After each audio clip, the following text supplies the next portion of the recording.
మీ మోకాల నొప్పులకు ఎటువంటి సర్జరీ లేకుండా ఎపియాన్ పెయిన్ క్లినిక్ అందిస్తున్న అత్యాధునిక చికిత్స.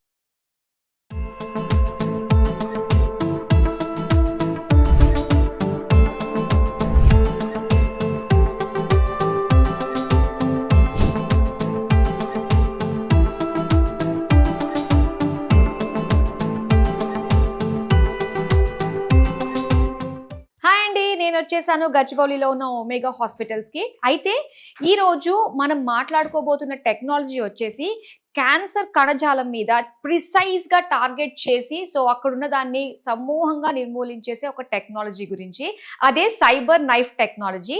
మరి ఇది ఎలా పనిచేస్తుంది, ఏ విధంగా పేషెంట్ తీసుకోవాల్సి వస్తుంది, తీసుకున్న తర్వాత ఎలాంటి జాగ్రత్తలు తీసుకోవాలి, ఇలాంటి విషయాలన్నీ మనకు తెలియజేయడానికి మనతో పాటు ఉన్నారు ప్రముఖ surgical oncologist doctor Mohan Vamshi గారు. ఇప్పుడు మనం సైబర్ నైఫ్ టెక్నాలజీ గురించి మాట్లాడుకోబోతున్నాం. అసలు ఏంటి డాక్టర్ గారిని అడిగి తెలుసుకుందాం. డాక్టర్ గారు, సైబర్ నైఫ్, నైఫ్ అంటే కత్తి, అంటే సైబర్ కత్త అండి? కత్తితోటే అన్ని కోసేస్తారా ఏంటి? లేదండి, సైబర్ నైఫ్ అంటే కత్తి లాంటి కత్తి, కత్తి కాని కత్తి. Oh, it cuts like a knife but it's not knife. It is again radiation delivery system. Okay. Radiation అంటే ఏంటండి? Mega voltage x rays, 6 MeV, 8 MeV, ఈ మెగా వోల్టేజ్ ఎక్స్రేస్ ఉంటాయి. ఈ 6 MeV ఎక్స్రేస్ని ప్రిసైజ్గా ఒక పెన్సిల్ బీమ్, అంటే ఒక సన్నటి బీమ్ లాగా మనం ట్యూమర్ని రేడియేట్ చేస్తాం అనమాట. అంటే కత్తిలాగా కట్ చేస్తుంది, అంటే డ్యామేజ్ చేస్తుంది, బట్ అది కత్తి కాదు. Such a beautiful name, cyber knife. ఇప్పుడు చాలామంది వార్స్లో తొమహా క్రూయిజ్ మిసైల్స్ వాడుతుంటారు, వాళ్ళ ఎనిమి టార్గెట్స్ని డిస్ట్రాయ్ చేయడానికి. 5,000 కిలోమీటర్ రేంజ్లో ఆ మిసైల్ వెళ్ళి ఆ టార్గెట్ని డిస్ట్రాయ్ చేస్తుంది. అదే టెక్నాలజీ క్యాన్సర్ సెల్ని టార్గెట్ చేయడానికి ఈ సైబర్ నైఫ్ ఉపయోగపడుతుంది. అంటే ప్రిసైజ్గా same technology to target the cancer cell. So ఎక్కడైతే ట్యూమర్ ఉందో దాని మీదే రేడియేషన్ డోస్ పడేటట్టు చేస్తూ పక్కన ఉన్న నార్మల్ కణజాలం మీద రేడియేషన్ డోస్ని పూర్తిగా తగ్గించేస్తారు. సో అందువలన ఎక్కువ డోస్ ఆఫ్ రేడియేషన్ని తక్కువ టైంలో ఇవ్వగలుగుతాం. మామూలుగా రేడియేషన్ అంటే మీకు తెలుసు 30 to 40 days ఇస్తారు. ఆ 30 to 40 days ఎందుకు ఇస్తారు? పక్కన ఉన్న నార్మల్ కణజాలం మీద డ్యామేజ్ తగ్గించడానికి. ఇక్కడ మనం చాలా high dose of radiation at a time ఇవ్వగలం, ఎందుకంటే నార్మల్ కణజాలం మీద రేడియేషన్ డోసే పట్టలేదు. సో అందువల్ల జనరల్గా 30 to 40 days ఇచ్చే రేడియేషన్ని ఇక్కడ 1 to 5 daysలోనే కంప్లీట్ చేసేయచ్చు. ఫర్ ఎగ్జాంపుల్ ఒక బ్రెయిన్ ట్యూమర్ పేషెంట్ వచ్చారు ఒకసారి బాంబే నుంచి, మెనింజియోమా, 84-year-old మ్యాన్, సర్జరీ చేయడానికి వీలు కాదన్నారు, is high risk for surgery.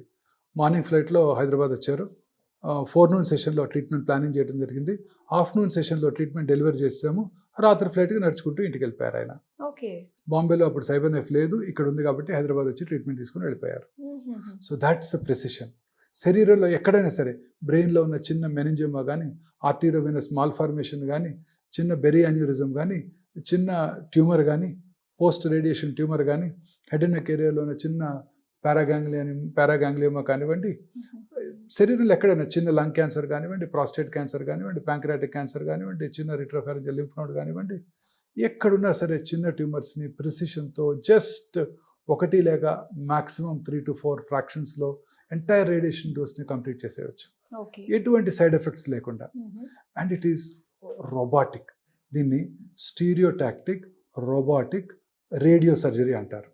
మామూలుగా టు ఆర్ఐజ్ హ్యూమన్, అంటే మనుషులు తప్పులు చేయొచ్చు, బట్ ప్రీ ప్లాన్డ్ రోబోట్స్ తప్పు చేయవు. మనం ముందుగా రేడియేషన్ అంతా కూడా ఎలా డెలివర్ చేయాలో ప్లాన్ చేసి ఆ ఇన్ఫర్మేషన్ రోబోకి అందించినట్టయితే ప్రిసైజ్గా అక్కడే డెలివర్ చేస్తుంది వితౌట్ ఎనీ మిస్టేక్. ఎందుకంటే రోబోట్స్ తప్పు చేయవు కదా, ప్లాన్ చేసి పెట్టాం కదా, తప్పు చేయవు.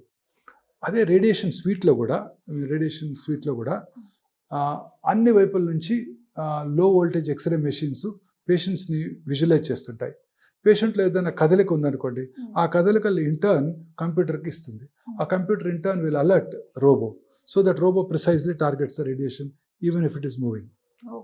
సో అంత ప్రెసిషన్తో ప్రిసైజ్గా అతి చిన్న ట్యూమర్ మీద ఎక్కడున్నా సరే పక్కన ఉన్న నార్మల్ కణజాలం మీద ఎటువంటి డ్యామేజ్ లేకుండా రేడియేషన్ టార్గెట్ చేయగలిగే ఏకైక పరికరం సైబర్ నైఫ్.